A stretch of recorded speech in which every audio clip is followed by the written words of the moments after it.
Hi, I am Prerna Reddy, Senior Consultant Audiologist and Speech Language Pathologist at Harika ENT Care Hospitals, Vanasthalipuram.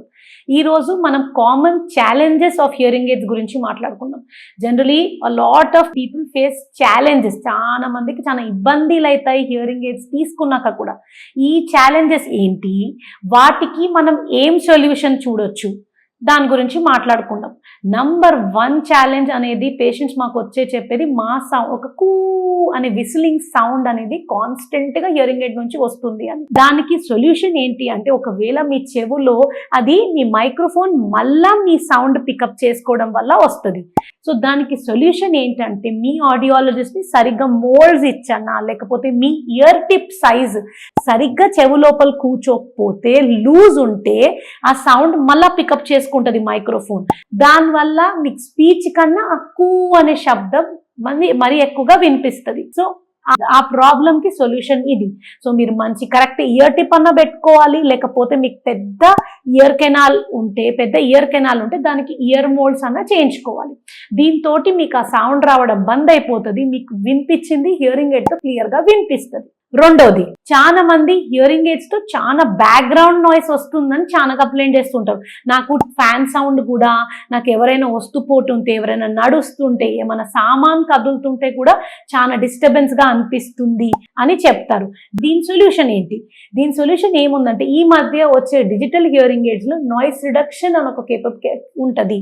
ఈ noise reduction features మేము correct గా మీకు programme చేస్తే మీకు ఆ noise అనేది కంట్రోల్ అవుతుంది. Third point, discomfort while wearing hearing aid. ఇది ఒక చాలా కామన్ పాయింట్. చాలా మంది పేషెంట్స్ వచ్చి మాకు చెప్పడం, దానివల్ల హియరింగ్ ఎయిడ్ వేసుకోకపోవడం. దీన్ని ఏమంటామంటే డిస్కంఫర్ట్ ఆర్ ఇరిటేషన్. దీనికి సొల్యూషన్ ఏంటి? జనరలీ మనం ఏ డివైస్ అన్నా, మనం అద్దాలన్నా కొత్తగా తీసుకుంటే మనకు ఒక 2-3 అవర్స్ బాగా ఇరిటేషన్ కానీ డిఫరెంట్ గా కనిపిస్తుంది. హియరింగ్ ఎయిడ్ కూడా అలానే. ఇది ఒక కొత్త సెన్స్. మనకు ఇన్ రోల్ వరకు హియరింగ్ లాస్ ఉన్న పేషెంట్స్ కి చాలా ఏమవుతుందంటే, హియరింగ్ మనకు తగ్గిపోవడం వల్ల ఎన్వైరన్మెంట్ లో మనకు ఇవి వినిపించట్లేదు, బ్యాక్గ్రౌండ్ నాయిస్ వినిపించట్లేదు అనే ఐడియా తగ్గిపోతుంది. వాళ్ళకి ఎన్వైరన్మెంట్ ఆటోమేటిక్ గా కొంచెం సైలెంట్ అనేది ఫీల్ అవుతూ ఉంటారు. సో సడన్ గా మనం హియరింగ్ ఎయిడ్ ఇస్తే they automatically start feeling very disturbed with even small sounds. ఇప్పుడు ట్రాఫిక్ సౌండ్ జనరల్ గా చాలా మంది మాట్లాడుకోవడం, ఫ్యాన్ సౌండ్, ఇవి మాకు కూడా వినిపిస్తాయి, కానీ హ్యూమన్ బ్రెయిన్ దాన్ని క్యాన్సల్ చేసుకోగలిగేది. బట్ హియరింగ్ ఎయిడ్ కాబట్టి ఎక్లమటైజేషన్ టైం అంటాము. ఒక 10 days వరకు మీరు హియరింగ్ ఎయిడ్ని మీకు ఎంత ఇబ్బంది అనిపించినా మీరు కంటిన్యూస్ గా వేసుకోవాలి. సో మీ బ్రెయిన్ ఆ కొత్త సౌండ్ ని అడాప్ట్ అవ్వడానికి ఒక 10 days తీసుకుంటుంది. అండ్ మీకు ఈ డిఫరెన్స్, ఇరిటేషన్ ఎందుకు అవుతుంది అంటే, మీకు ఫస్ట్ హియరింగ్ లాస్ అయినప్పుడు గ్రాడ్యువల్ గా అవుతుంటది. సో మీరు ఏం మిస్ అవుట్ అవుతున్నారు ఎన్వైరన్మెంట్ అనేది మీకు క్లారిటీ ఉండదు. సో ఒక్కసారి ఎక్లమటైజేషన్ అయితే హియరింగ్ ఎయిడ్స్ నచ్చుతాయి, ఇరిటేషన్ తగ్గిపోతుంది.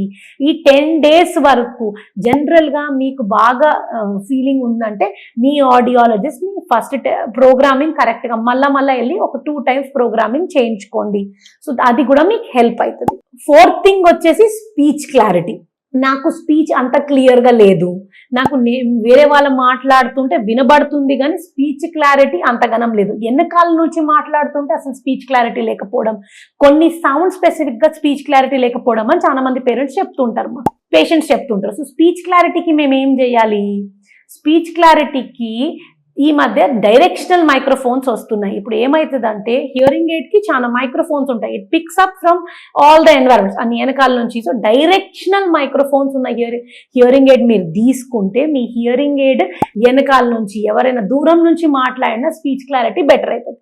దీంతో పాటు ప్రోగ్రామింగ్ కరెక్ట్ గా చేస్తే మీకు స్పెసిఫిక్ సౌండ్స్ క్లారిటీ కోసం కూడా మేము ప్రోగ్రామ్ చేయగలం. ఈ మధ్య మోడర్న్ టెక్నాలజీలో వచ్చిన హియరింగ్ ఎయిడ్స్ మాకు స్పెసిఫిక్ సౌండ్స్, స్పీచ్ క్లారిటీ ఈ సిచ్యువేషన్స్ లో కూడా, ఈ పర్టికులర్ సిచ్యువేషన్, ఫర్ ఎగ్జాంపుల్ నేను పార్టీకి పోతే నాకు స్పీచ్ క్లారిటీ అసలు ఉండట్లేదు, లేదా నేను గోల్ఫ్ ఆడడానికి పోతే నాకు అసలు స్పీచ్ క్లారిటీ ఉండట్లేదు, ఇట్లాంటి స్పెసిఫిక్ సిచ్యువేషన్స్ కూడా మేము దాన్ని కరెక్ట్ గా మీకు ప్రోగ్రామ్ చేసి ఇవ్వగలము. And the new technology hearing aids also have apps which are given by the hearing aids. So you can choose the situation and the listening. మేము బేసిక్ ప్రోగ్రామింగ్ మీకు చేసి ఇచ్చిన తర్వాత మీరు సెవెరల్ లిస్నింగ్ సిచ్యువేషన్స్ నుంచి మీరు సెలెక్ట్ చేసుకోవచ్చు. నేను ఇప్పుడు క్రౌడ్ సిచ్యువేషన్ లో ఉన్నాను, యాప్ లో డిఫరెంట్ సిచ్యువేషన్స్ ఉంటాయి. సో దానికి మీరు యూస్ చేసుకోవచ్చు. 5th point, maintenance and up keep. చాలా మంది హియరింగ్ ఎయిడ్ మెయింటెనెన్స్ చాలా ఎక్స్పెన్సివ్, దాన్ని మెయింటైన్ చేయడం అంటే చాలా ఎక్స్పెన్సివ్ అని ఫీల్ అవుతూ ఉంటారు. అలా కాదు, క్లియర్గా మీరు కరెక్ట్గా మీరు హియరింగ్ ఎయిడ్ పర్చేస్ చేసినప్పుడు, మీరు డిస్పెన్సింగ్ అయినప్పుడు ఎలా దీన్ని మెయింటైన్ చేయాలి, ఎలా క్లీన్ చేయాలి హియరింగ్ ఎయిడ్ని, టైం టు టైం వ్యాక్స్ ఎలా మన చెవు లోపల కూడా జమ అయిపోతుందో, డస్ట్ మనం బయట పెట్టేయడం వల్ల హియరింగ్ ఎయిడ్కి కూడా డస్ట్ అవన్నీ చెమట డస్ట్ అవన్నీ అక్యుములేట్ అవుతుంటాయి. సో టైం టు టైం మీరు ఎలా క్లీన్ చేసుకోవాలి. వ్యాక్స్ గార్డ్స్ ఉంటాయి. So to prevent wax from going inside the hearing aid, there are wax guard provided by the company. అవి మీరు మార్చుకుంటూ ఉండడం, అది మీ ఆడియాలజిస్ట్ మీరు స్పెసిఫిక్గా అడిగితే క్లియర్ కేర్ అండ్ మెయింటెనెన్స్ అనేది మీకు ఆడియాలజిస్ట్ నేర్పిస్తారు.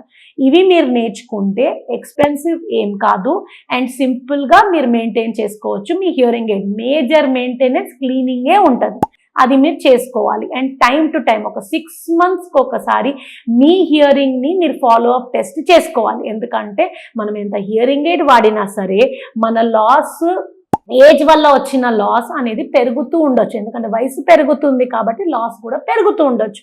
సో మనం రెగ్యులర్గా మానిటరింగ్ చేసుకొని ఆడియాలజిస్ట్ రీప్రోగ్రామింగ్ చేసుకుంటే మన హియరింగ్ ఎయిడ్స్ మనం హ్యాపీగా యూస్ చేయగలుగుతాము. 6th and most important point, cost. చాలా మంది వచ్చి కాస్ట్ చాలా ఎక్కువ హియరింగ్ ఎయిడ్ మాకు, ఇది అసలు కాస్ట్ వల్ల వేసుకోలేకపోతున్నాము అని చాలా మంది చెప్తుంటారు. Yes, hearing aids are an expensive design. They are medical devices, they are not available very cheaply. But ప్రతి రేంజ్లో డివైసెస్ అవైలబుల్ ఉన్నాయి and there are multiple brands ఉన్నాయి. ప్రతి రేంజ్లో డివైసెస్ అవైలబుల్ ఉన్నాయి. ఆడియాలజిస్ట్ ఎప్పుడైనా ప్రోగ్రామబుల్ హియరింగ్ ఎయిడ్స్ తీసుకోమంటారు. Programmable అంటే ఏంటి? ప్రోగ్రామబుల్ హియరింగ్ ఎయిడ్స్ అంటే మీ హియరింగ్, మీ ఆడియోగ్రామ్ ప్రకారం మీ హియరింగ్ ఒక గ్రాఫ్లో మేము ప్లాట్ చేస్తాం. ఆ గ్రాఫ్ ప్రకారం మేము ఒకవేళ మీకు హియరింగ్ ఎయిడ్ డిస్పెన్స్ చేస్తే, మేము ప్రోగ్రామ్ చేస్తే మీకు వినడం ఎక్స్పీరియన్స్ అనేది, మీకు నాయిస్ ఎక్కువ ఉండదు, మీకు స్పీచ్ క్లారిటీ బాగుంటుంది. ఇప్పుడు మనం ఇంతకుముందు మాట్లాడుకున్న పాయింట్స్ ప్రోగ్రామబుల్ హియరింగ్ ఎయిడ్స్లో బాగుంటాయి. మేము నాన్ డిజిటల్ హియరింగ్ ఎయిడ్స్ తీసుకుంటే మేము ఏమి ప్రోగ్రామ్ చేయలేం. They are just like loud speakers. మీ చెవిలో ఆ లౌడ్ స్పీకర్స్ పెట్టుకుంటే మీకు ఇంకా లాస్ పెరగడం అనేది ఉండొచ్చు కానీ తగ్గడం అనేది ఉండకపోవచ్చు. Last point, stigma. చాలా మంది నా గురించి హియరింగ్ లాస్ ఉంటే నా గురించి ఏమనుకుంటారు, నేను హియరింగ్ ఎయిడ్ పెట్టుకుంటే ఏమనుకుంటారు, పెట్టుకుంటే ఏం అవుతుంది అని చాలా మంది హియరింగ్ ఎయిడ్స్ పెట్టుకోరు. Stigma is very bad. ఇది ఉంటే ఎలా అంటే మీ ప్రాబ్లంకి సొల్యూషన్ మీకు దొరకట్లేదు. అండ్ జనరలీ హియరింగ్ లాస్ వచ్చేది ఏజ్తో వస్తుంది. మనం స్పెక్స్ పెట్టుకోవడానికి ఎప్పుడు బాధపడినప్పుడు హియరింగ్ ఎయిడ్కి మాత్రం పెట్టుకోవద్దు. మనకు వచ్చిన ప్రాబ్లంని మనం ఎక్సెప్ట్ చేసి అందరితో మాట్లాడితే, క్లియర్గా దాని గురించి డిస్కస్ చేస్తేనే ఆ స్టిగ్మా అందరిలో పోతుంది. ఇప్పుడు ఎవరైనా ఎడ్యుకేటెడ్ పీపుల్కే స్టిగ్మా ఉంటే అన్ఎడ్యుకేటెడ్, నాన్ ఎడ్యుకేటెడ్ పీపుల్కి ఇంకెంత ఉండొచ్చు. సో స్టిగ్మా బ్రేక్ చేయాలి అంటే దాని గురించి బాగా అవేర్నెస్, మీరు అందరితో మాట్లాడి డిజార్డర్ని ఎక్సెప్ట్ చేసి మనం దాన్ని సొల్యూషన్ తీసుకోవాలి. Thank you.